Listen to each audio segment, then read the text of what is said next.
It was really a joke which is completely misunderstood. The idea was that you might have intelligent people in the sky or intelligent creatures who were actually pursuing a vigorous life but weren't interested in communicating. But it occurred to me that you might want to detect aliens even if they weren't communicating. And there was a way to do it, and that would be to look for infrared radiation.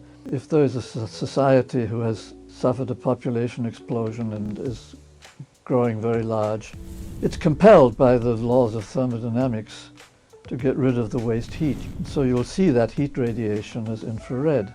Unfortunately, I added to the end of that remark that what we're looking for is an artificial biosphere, meaning by a biosphere just a habitat in orbit around a neighboring star where the aliens might be living. The word biosphere didn't imply any particular shape, and however, the science fiction writers then got hold of this and imagined that biosphere means a sphere, and that it has to be some big round ball. And so out of that there came these weird notions which ended up on Star Trek.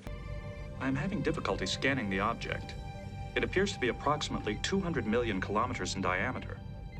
Mr. Data, could this be a Dyson sphere?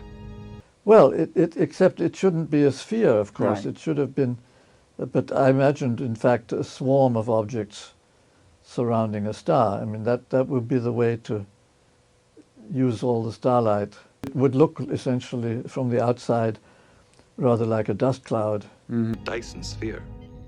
It's a very old theory, number one. I'm not surprised that you haven't heard of it. In the 20th century, a physicist called Freeman Dyson postulated the theory that an enormous hollow sphere could be constructed around a star.